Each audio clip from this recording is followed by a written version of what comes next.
Hi everyone, welcome to this session.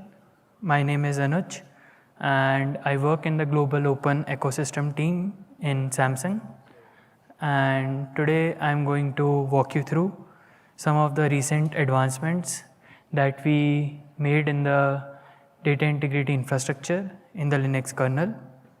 So let's begin. So here's the journey that we are going to take. So we are going to take a look at the existing data integrity stack, and then we will try to understand the gaps in the existing stack, and then we will discuss what solutions we came up in order to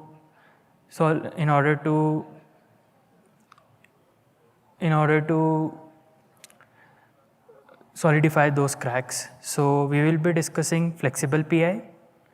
We will also be discussing a new IO-Uring interface. We will also be discussing some in-kernel optimizations that we did for PI processing. We will also be discussing a solution called checksum offload. And at last, we will also be looking at some of the ongoing items. So let's take a quick look at the existing data integrity stack in the Linux kernel. So data integrity is achieved using something called protection information, and protection information gets attached to each data block, which helps in detecting misdirected writes and bit flips. It travels along with the data throughout the IO stack, and it helps in enabling end-to-end data protection.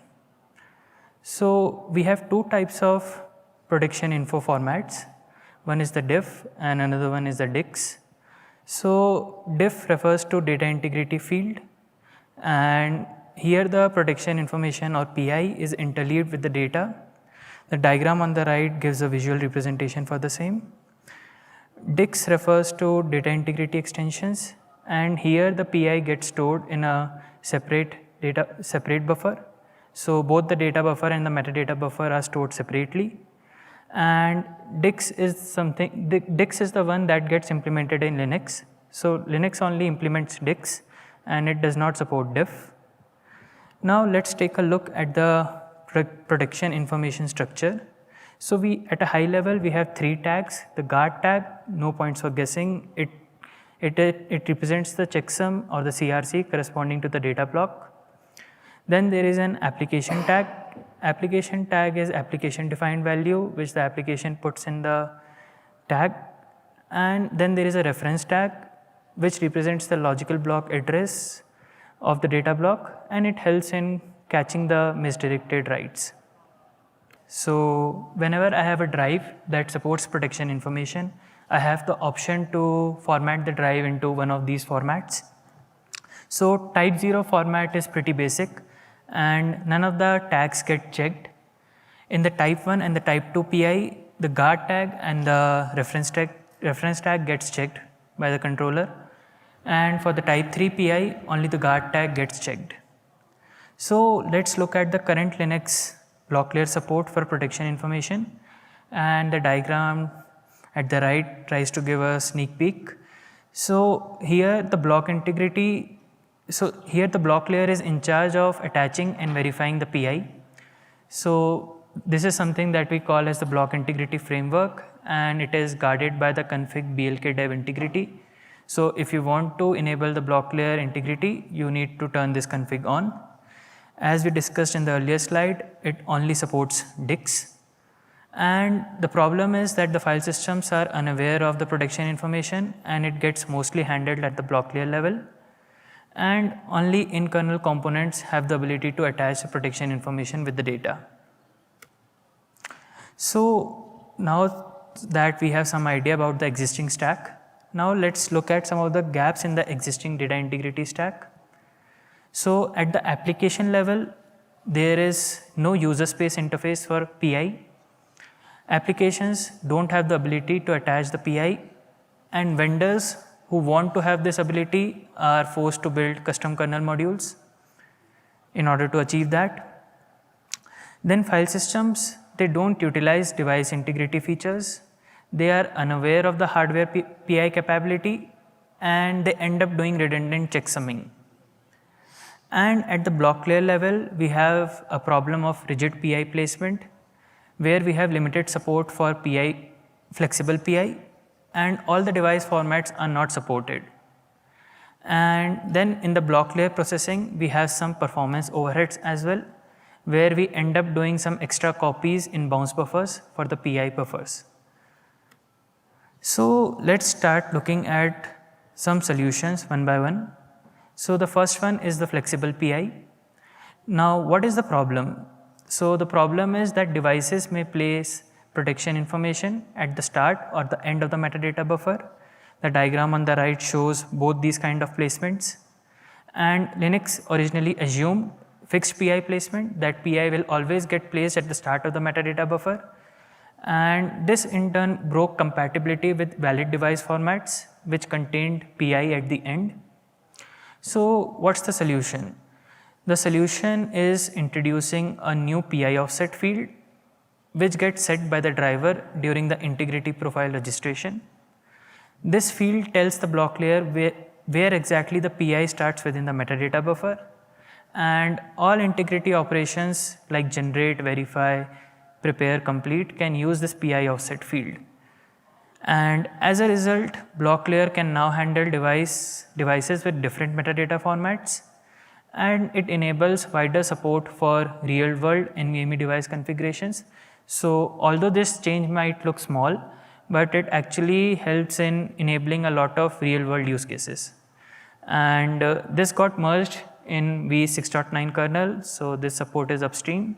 And I have also attached the link to the patches just in case someone wants to take a look. So now let's look at the new interface for PI. So what's the motivation behind coining a new interface?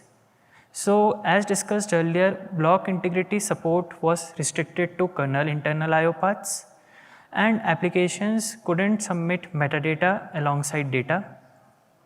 And if we want to achieve full end-to-end data integrity, then we need the application involvement, because it has to be throughout the stack, right from the application to the device. So in other environments like Oracle ASM, they need the ability for applications to manage the PI, and lack of a user space interface in Linux blocks these use cases. So the interface is shown by the diagram on the right, where the PI buffer gets generated and validated at the application level. So a very obvious question would be why we chose IOUring for creating this interface. So IOUring is a modern async IO API, and it's efficient, scalable, and widely adopted. I will just go through the design of IOUring pretty quickly. So there are two ring buffers at the core of the design. One is the submission ring buffer and other one is the completion ring buffer. Applications prepare something called submission queue entry and places it in the submission ring buffer. Kernel fetches this SQE from the submission ring and does the processing based on the specified opcode by the application. And after the processing has been done in the kernel, a completion queue entry is posted by the kernel in the completion ring, and now the application can peek into the result value. So IOUring is feature rich. We get features like fixed buffers, polling, linked IOs, and it is ideal. That makes it ideal for passing PI, because it enables batched, zero copy, and parallel IO. When I say zero copy, it means that these ring buffers, the submission and completion ones, are shared between the kernel and the application. So there is effectively zero copy, no copy from user or copy to user. Now when we are designing an interface in the Linux kernel, one of the important points to note is that our interface has to stand the test of time. I cannot upstream an interface and then say after some time that, hey, my requirements got changed and now I need to change the interface for that. So our initial approach was that we will embed all the PI information within this submission queue entry inline. But the problem with that approach was that it was not extensible. So in future, if more people want to add more extended attributes that they want to send along with the read or write, they might not be able to find the space within the SQE. So we came up with another approach where we pass this PI information as a pointer, and we introduced two fields in the SQE in order to achieve that. One is the ATTR PTR, which is the pointer to the opaque structure which represents the PI information, and an attribute type mask, which is simply a bitmap which declares the presence of extended attributes. And this helps us in getting a future-proof API, and extended attributes that are added down the line can use the same infra. So now let's quickly look at the design of this interface. So this interface enables us attaching PI along with the read and write. And at the application level, the user needs to prepare something called struct IO during ATTR PI. And these are the following fields that the user needs to prepare. So it needs to prepare flags, and flags represent what are the integrity check that the user wants to do on this PI buffer.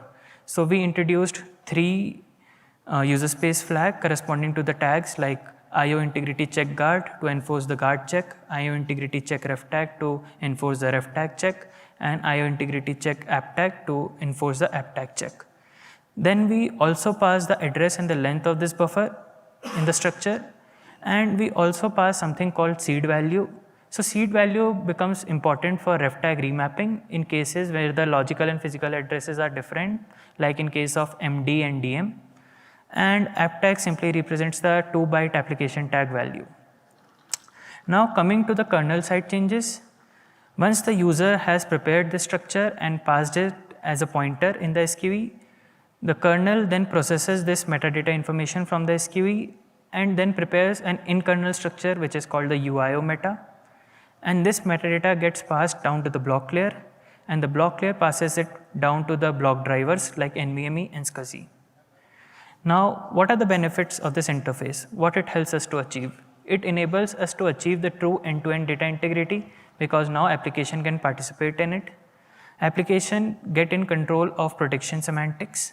And the good part is that it has already got merged in 6.14 kernel, and I have attached the link to the patches just in case someone is interested. So I will just quickly run you down through an example program which helps us in understanding how we can use this interface. So the first thing that the application needs to do is to prepare the PI corresponding to the data. Then it needs to prepare the structure which has to be embedded in SQE. So we set the flags field, the seed field, the app tag field, the address of the buffer, the length of the buffer, and prepare the structure. Then we pass the structure as a pointer by setting the attribute pointer field in the SQE, and then we finally submit the IO. So it is as simple as it gets to use this interface. So now let's talk about some of the in-kernel optimizations that were done to solidify the performance of the integrity IO path. So the problem is that the data IO path pins the data buffer while doing the IO, but metadata path does some special handling. Metadata buffer gets copied into kernel bounce buffers as shown in the diagram on the right, and this adds unnecessary memory copy and hurts performance. So Keith from Meta did some optimization in this direction. He changed the integrity IO path so that the metadata buffer gets pinned directly just like the data buffer, and this eliminates the bounce buffer copies from metadata. The result is that we get this reduced CPU overhead in the submission path and better IOPS and throughput for the integrity enabled IO paths. Again, all this good things have been merged into the Linux kernel already, and I have attached the link to the patches just in case someone wants to take a look. Now let's move on to our last solution, which is checksum offload. And so in order to understand this solution, we need to understand the problem first. And what is the current status quo as for the file systems that do their data checksumming like BTRFS. So these file systems will compute per block checksums in software, and then these checksums are stored in a separate checksum tree during writes, and while we are reading it back, the file system will verify them before returning the data. Now what's the problem in all this?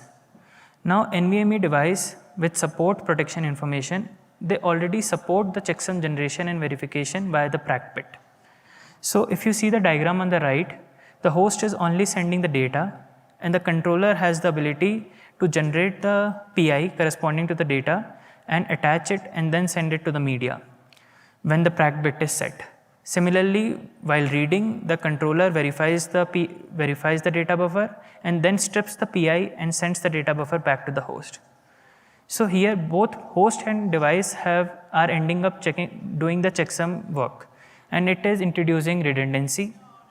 And this overall leads to unnecessary CPU overhead, additional writes to maintain the checksum tree, and write amplification due to cow ripple effects. So we see an opportunity here. Since the device already has the ability to attach the PI, we let the device handle the checksum logic. And we make the file system skip its software-based checksumming because the hardware already has the ability. So let's move on to the next one. So let's try to understand the architecture of ButterFS. ButterFS is just an example for a file system which is doing its own data checksumming. So if you see BTRFS checksums, for the metadata blocks, the checksums are stored in line, whereas for the data blocks, the checksums are stored in something called checksum tree.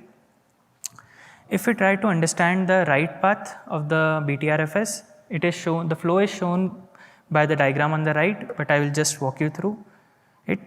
So the application issues a write. Let's say it issued 16 KB of write. Now ButterFS will split this write into 4 KB chunks because it does the processing in 4 KB chunks. And for each block, it will compute the checksum via some algorithm, let's say CRC32. And then it will dispatch the data via the BIO to the block layer. Now, the computed checksums would be stored in the checksum tree. And why all this is important? Because the checksum tree is a separate structure in ButterFS, and ButterFS is a forest of many interconnected B trees. So there will be something called FS tree, checksum tree, extend tree, free space tree, and all those huge trees are connected to each other.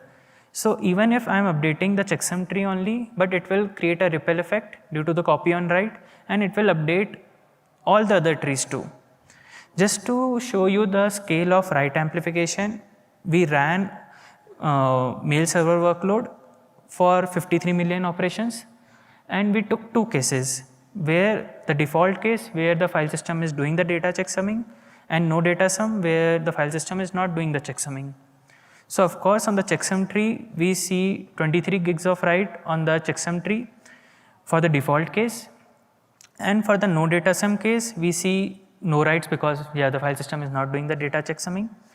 And on the other trees like the FS tree, extend tree, free space tree, we see 437 gigs of writes happening in the default case, and in the no data sum case we are seeing only 406 gigs of writes. So we are saving like 23 gigs of writes on the checksum tree, and we are saving 31 gigs of writes on the other trees as well. So this is the scale of write amplification due to the data checksumming from the file system. So let's try to solve the problem, and let's try to discuss the solution that we propose. And the diagram on the right shows the architecture of the solution, and I will try to walk you through it. So we introduce a new file system mount option, which is the csum offload. And once the file system is mounted with this option, the checksum offload mode gets activated. So the file system, ButterFS in this case, will set the request integrity offload flag for each BIO, and this flag is something that we have introduced. And once the BIO is marked with this special flag, neither the file system nor the block layer will do anything for the generation and verification of the checksum. NVMe driver will detect that this flag is set, and it will set the PRAC bit in the NVMe command. So now if you see the diagram on the right, nothing on the host side is trying to do anything related to checksumming, and we are trying to offload everything to the device.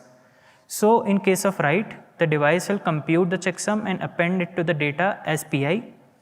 And while reading it back, the device will verify the checksum, strip the PI, and return the data back to the host.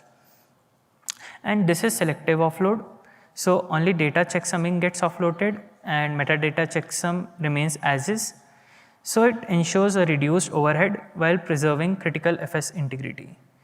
We also sent patches for this solution and discussions are underway regarding the solution. So yeah, this is something that is not upstream. So let's look at a quick evaluation with this solution, and we will evaluate our solution on metrics like write amplification, performance, CPU utilization, and SSD power consumption. So for this evaluation, we are using an FIO job which spawns 4 KB of random write on a queue depth of 128 and 24 jobs, each job spawning 5 gigs of, each job doing 5 gigs of IO. So, and here I have just shared the experimental setup as well. So we try to measure the write amplification first, and in both the cases, like the direct IO and the buffered IO case. So if you see the table which is down, so in both the direct IO and the buffered IO case. So for example, let's take the case of direct IO. The total writes from the host to the device reduced by 35%. The writes to the FS tree reduced by 70%, and the writes to the extend tree reduced by 77%. Similarly, in case of buffered IO, the total writes get dropped by 38%, the writes to the FS tree get dropped by 14%, and the writes to the extend tree gets dropped by 37%. So overall, there is a lot of reduction in the write amplification.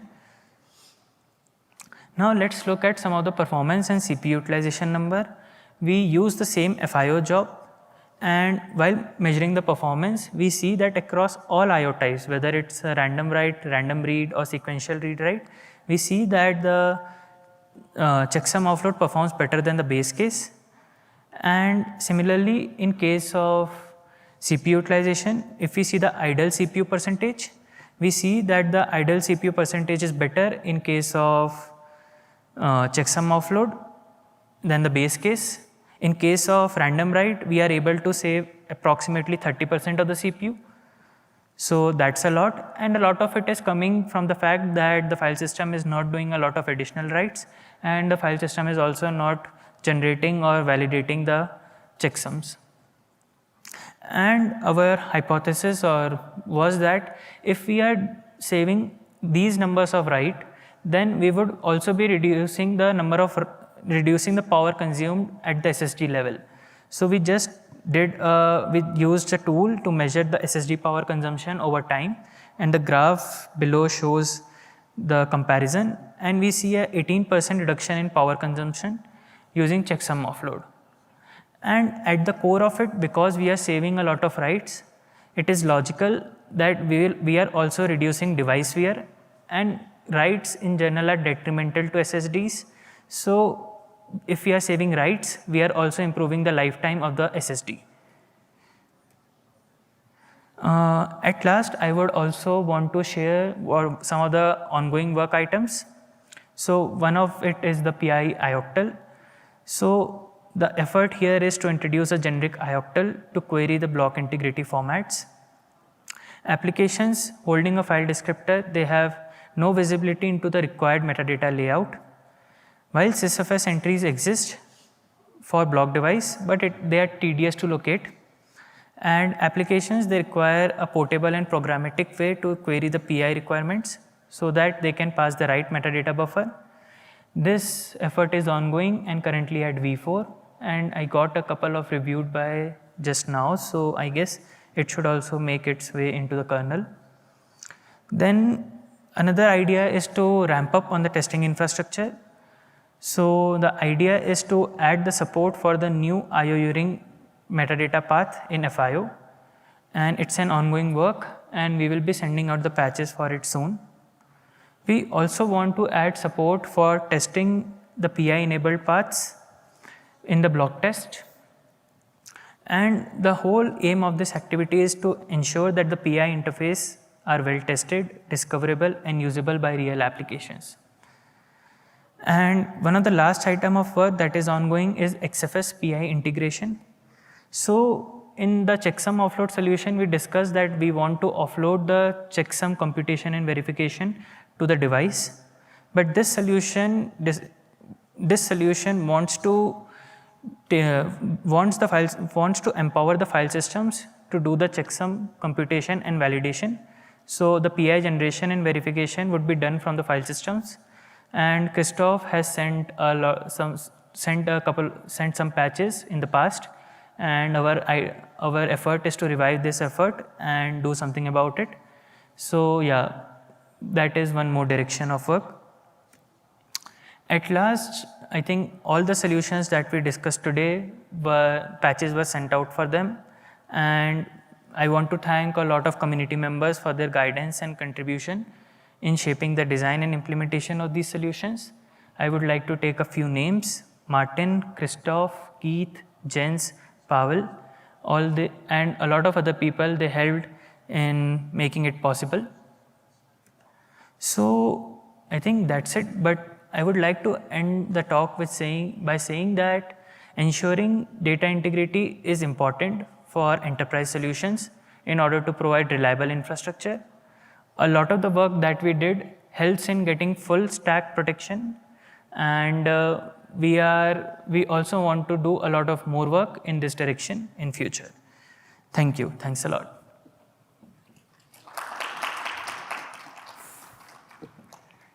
Yeah, I would like to take any question. First question, if my file system would like to use this, I need to understand that this device supports this protection information. Yeah. How to detect that this particular SSD support this offload? Right. So I think with this ioctl, you will have the ability to send this ioctl and query the integrity properties of the underlying device. So you can, like, if you just want to get something like, is my device integrity capable? Then you can get it with the help of this ioctl. Anyone which is holding a file descriptor can just query and get the integrity properties of the underlying device. Okay, ioctl is from user space. Yeah. But my file system kernel space. Right. How can I check from kernel space is the device support or not? Yeah, so in the kernel there is a structure, like corresponding to the device, there is a structure called BLK integrity, and that structure contains the information regarding the integrity profile of the device. So that structure has fields like device is integrity capable, and by looking at that field, you can find out whether your device supports has this ability or not. Okay, so next question, when device checking this checksum, when it's running, is it on write, on read? So device will generate the checksum on write, and while reading it back, it will try to verify. Can it be used for scrubbing? Because BTRFS uses scrubbing. That means that trying to check that checksum is correct. So can it be used somehow for scrubbing? I need to check that part, not sure. Because if you read or write, it's happening under the hood. Yeah. But if, for example, I would like to intentionally check the checksum, it's called scrubbing. Yeah, at least as far as the device capability is concerned, the device capability is just to check the PI buffer while writing, generate the PI buffer while writing and verifying it while reading it back. But for scrubbing, I think we will have to take a look, but I think something should be possible. Okay, so then another question. If device detected that checksum is not good, Right. so what will happen next? It will return some error back to the host, and those error codes are like specified, like whether your checksum does not match or your ref tag does not match. If the checksum is not matching, of course data got corrupted. If it's a misdirected write, then your ref tag will not match, and it will send different opcode for that. So device, once it knows that it's not matching, there is a mismatch, it will return the error code, and there are for different errors there are different error codes. So at the host level you will be able to know that what went wrong exactly with my data. It's already late if I have error on read. What's about to prevent this situation? So we have checksums in the device. why device cannot check with, like to scrub it internally, and then inform that we have problem in this Right. physical system, with that physical system. Why not do it? I think at least, no, I'm not aware of this at least. We can discuss it. Yes, I think, yeah, it Because will. I think it will be useful, because Right. finally if you read and can have error, it's already late. Right. And scrubbing can be done not only for system. Let's make it offloading of scrubbing, Right. for example. But my next question, okay, if I understood correctly, you need to embed this checksum in 4 kilobyte block. It's not additional. It's additional. It's additional. So for example, Linux kernel supports DICs. So you see the diagram on the bottom, the diagram B, DICs case. So there is the data block, 4 KB block, and then you will have 8 bytes of protection information, let's say. And in those 8 bytes, you will have some of the guard tag, some of the ref tag, and some of the application tag. So it's different. It's not along with the data. It's separate, and device also manage it separately. That the data buffer and the metadata buffer. So actually, when you prepare the NVMe command in the driver, while preparing the NVMe command, you will specify what is the address of the data buffer, DMA address of the data buffer, and DMA address of the metadata buffer. So both are separate. Okay, if it's separate memory, let's imagine that data is correct, but memory is where we have checksum in the device corrupt.